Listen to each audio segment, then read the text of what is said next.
Hello and नमस्ते everyone. So we have already discussed question number 1 to 10। हम question number 1 to 10 already discussed कर चुके हैं। This is your 2022 paper of RPSC first grade commerce and specially for English medium students these videos are very helpful. So let's start with the next 20 questions and I hope that you will find these videos useful. So if yes, then do subscribe and don't forget to like and share as well. चलिए, देखिए, एक तो जैसे अपना इसके अंदर educational psychology भी आती है। एजुकेशनल साइकोलॉजी भी आती है, तो वो हम नहीं करेंगे। हम अभी सिर्फ कॉमर्स पर ही फोकस करेंगे। तो पहले हम कॉमर्स का पेपर डिस्कस करेंगे एंड ऑब्वियसली इसके अंदर जो एजुकेशनल साइकोलॉजी के क्वेश्चंस बीच बीच में आ रहे हैं तो हम उसको भी कवर कर रहे हैं, राइट। लेकिन एजुकेशनल साइकोलॉजी में नहीं पढ़ाऊँगी एंड मैंने ये कोर्स में भी बात बताई है that we will not teach you psychology, we will teach you only the commerce which is in English medium. अगर बाद में हमें टाइम मिला तो हम देख लेंगे, लेकिन अभी तो जैसे कि साइकोलॉजी जो है वो आप अपने अकॉर्डिंग ही करिए। अभी हम कॉमर्स पर ही फोकस करेंगे around 120 questions. So question number 11 that which special zone has been established for export promotions. तो देखिए, अलग अलग जोन्स बनाए जाते हैं, जैसे कि special protected zone, special reserve zones, special restricted zone and special economic zone. तो ये आप सब ने इकोनॉमिक्स के अंदर स्पेशल इकोनॉमिक जोन सुना होगा। These are basically those areas which are backward, और जहाँ पे कुछ फैसिलिटीज़ गवर्नमेंट प्रोवाइड करती है, जैसे कि थोड़ा सा टैक्स कम ले लिया या फिर बिजली में रियायत दे दी, यानी कि टैरिफ्स कम कर दिए, तो रेट्स कट कर दिए, ताकि उन एरियाज़ के अंदर प्रोडक्शन हो सके एंड वहाँ से जो गुड्स हैं वो बेसिकली एक्सपोर्ट किए जा सकें। So special economic zone is the answer. So इसका करेक्ट आंसर रहेगा स्पेशल इकोनॉमिक जोन। अगर आप protected zone and restricted zone and reserved zone की बात करेंगे, so these are related to environment, कि जैसे एनवायरनमेंट के लिए हम कुछ एरियाज़ होते हैं ना, प्रोटेक्ट कर देते हैं कि कुछ एरियाज़ ऐसे हैं जो कि डेंजर में हैं, सो उसको हमने प्रोटेक्शन जोन में डाल दिया। So those are right. चलिए, next, which of the following is not included in unorganised capital market.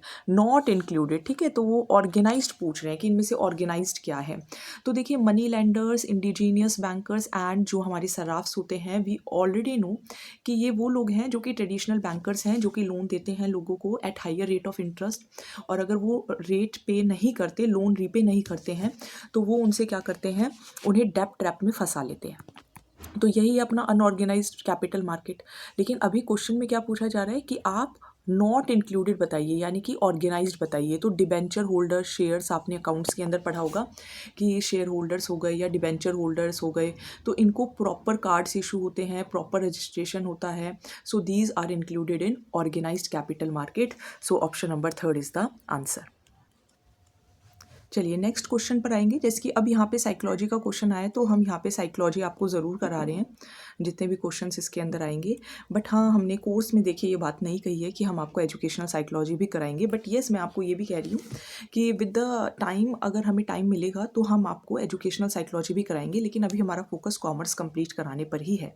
तो आप में से अगर कोई भी कोर्स ज्वाइन करता है या उसकी कोई भी डिटेल्स अगर आपको जाननी होती है, तो मैं आपको पहले से बता देती हूँ कि एजुकेशनल साइकोलॉजी का हम कोई भी गारंटी नहीं ले रहे हैं कि हम आपको कराएंगे ही कराएंगे। टाइम बचेगा, आपको ज़रूर कराएंगे लास्ट में, लेकिन पहले कॉमर्स पर ही फोकस करेंगे। I am very clear about this. चलिए, main areas of educational psychology. तो एजुकेशनल साइकोलॉजी, जैसे कि मोस्टली आपने, क्योंकि फर्स्ट ग्रेड का फॉर्म भरा है तो मोस्टली बीएड ही होंगे, तो बीएड हो तभी आपने फॉर्म भरा है, तो आपने वहाँ पे साइकोलॉजी सब्जेक्ट ज़रूर पढ़ा होगा। तो साइकोलॉजी के अंदर एक चार्ट हम बनाते थे, जो हमें, तो मुझे तो आज तक याद है कि एक तरफ टीचर होगा, एक तरफ लर्नर होगा और एक तरफ उनकी सिचुएशन होगी। यही 3 चार्ट के थ्रू काफ़ी बीएड के आंसर्स जो हैं वो हम लिखते थे।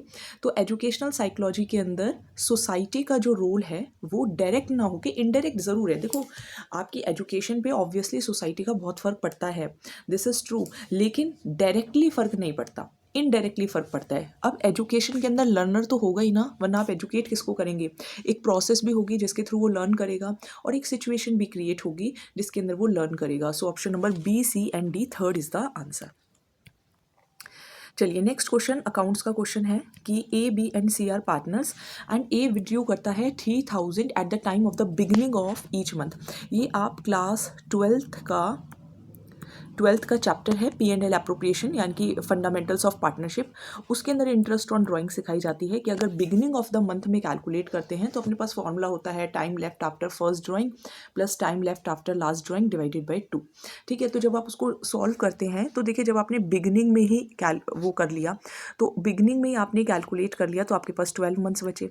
लास्ट मंथ के आप बिगिनिंग में करोगे तो आपके पास पूरा लास्ट मंथ बचेगा, तो 12 + 1/2 यानी कि 13/2, तो 6.5 मंथ्स बनते हैं इसके अंदर।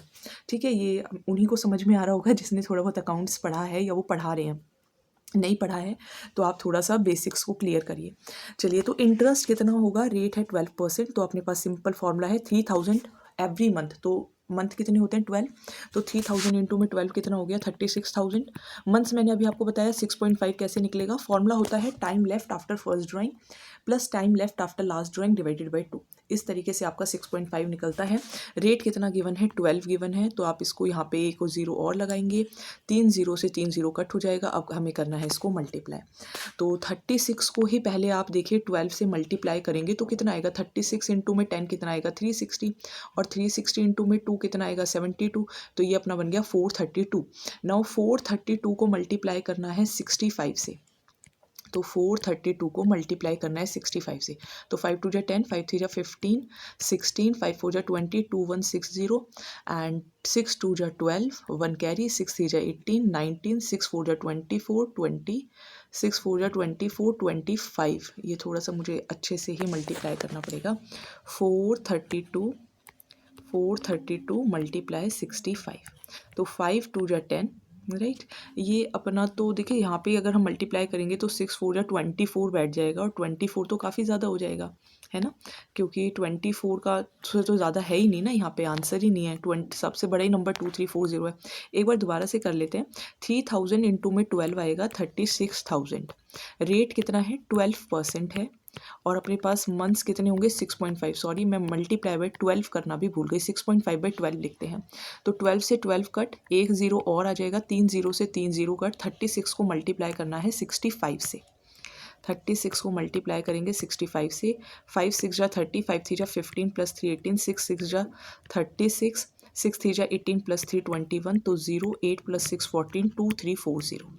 सो आंसर वुड बी 2340, राइट। तो 6.5 अपॉन में 12 भी लिखते हैं। चलिए, now an amount set aside to meet known liability is known as. तो देखिए एक अपने पास क्लास 11th के अकाउंट्स के अंदर चैप्टर होता है provisions and reserves, DK Goyal book के अंदर हम पढ़ाते हैं, तो उसके अंदर आई थिंक चैप्टर नंबर 17 या 18 है। तो प्रोविजन क्या होते हैं, जब हम जैसे प्रोविजन फॉर डाउटफुल डेब्ट्स बना लिया, प्रोविजन फॉर डेप्रिशिएशन बना लिया, right, provision for discount on debtors बना लिया, तो हमें पता होता है कि हम ये किस पर्पस के लिए बना रहे हैं। तो हमें पता होता है कि ये लाइबिलिटी फ्यूचर में क्रिएट होगी एंड उसके लिए हम कुछ पैसा साइड में रख देते हैं, तो उसी को ही हम क्या कहते हैं, उसी को कहते हैं प्रोविजन। जबकि रिजर्व्स जो होते हैं वो हमें नॉन लाइबिलिटी के लिए नहीं बनाते। So third is the answer. Yes, new economic policy economics का क्वेश्चन है, क्लास 12th के अंदर ही आपको मिल जाएगा इकोनॉमिक्स का क्वेश्चन कि 1991 में when Manmohan Singh was the finance minister and PV Narasimha Rao was prime minister, तो उस टाइम पे हमारी कंट्री के पास जो फॉरेन करेंसी था, यानी कि अपने पास जो एक्सचेंज रिजर्व्स थे वो बस इतने रह गए थे कि हम एक हफ्ते का ही इम्पोर्ट कर सकते हैं। तो at that time new economic policies was started and उसी के थ्रू फिर बैंकिंग सेक्टर रिफॉर्म्स भी आए थे। तो सबसे बड़ी प्रॉब्लम ये थी that we were in the crisis of foreign money, हमारे पास फॉरेन एक्सचेंज ही खत्म होने वाला था, सिर्फ एक हफ्ते का बचा था। So the answer is foreign money crisis. चलिए, नेक्स्ट क्वेश्चन है debit note and credit note. तो अगेन ये आपको सोर्स डॉक्यूमेंट्स का एक चैप्टर है, आई थिंक चैप्टर नंबर 6 है, 6 या फिर 8 है क्लास 11th कॉमर्स के अंदर। तो debit note and credit note क्या होते हैं, जब आप कोई परचेज करते हो क्रेडिट में या जब आप सेल करते हो क्रेडिट के अंदर, तो आप debit note and credit note बनाते हो, जिनको हम सोर्स डॉक्यूमेंट्स कहते हैं। चैप्टर का नाम ही सोर्स डॉक्यूमेंट्स है। So first is the answer. Yes, question number 18, which of the following is an illustration of sunk cost. ये जो क्वेश्चन था ये डिलीट कर दिया गया था क्योंकि यहाँ पे डालना था not an illustration, sunk cost का नॉट पूछना था, तो ये क्वेश्चन ही गलत था, जिसकी वजह से इस क्वेश्चन को डिलीट कर दिया गया था। तो सबको बोनस मार्क्स मिले थे। देखिए संक कॉस्ट मतलब क्या है, अगर आप इसको थोड़ा सा हिंदी में पढ़ेंगे तो डूबत लागत।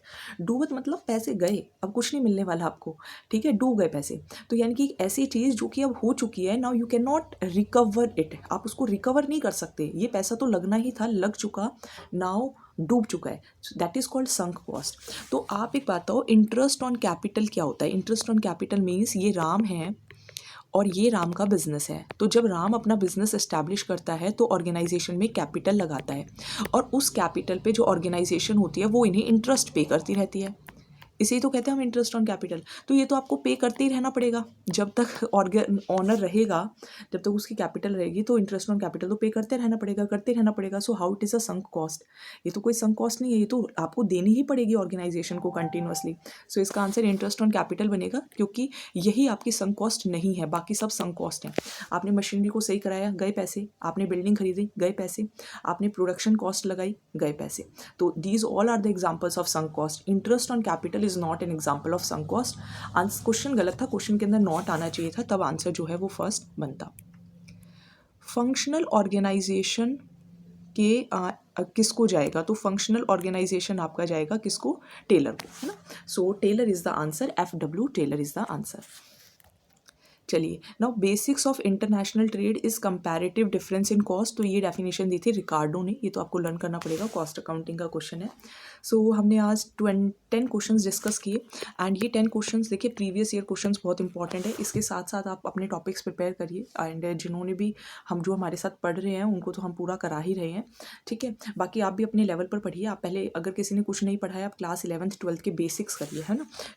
11th एंड 12th के business studies, accounts and eco से आप स्टार्ट करिए, ठीक है।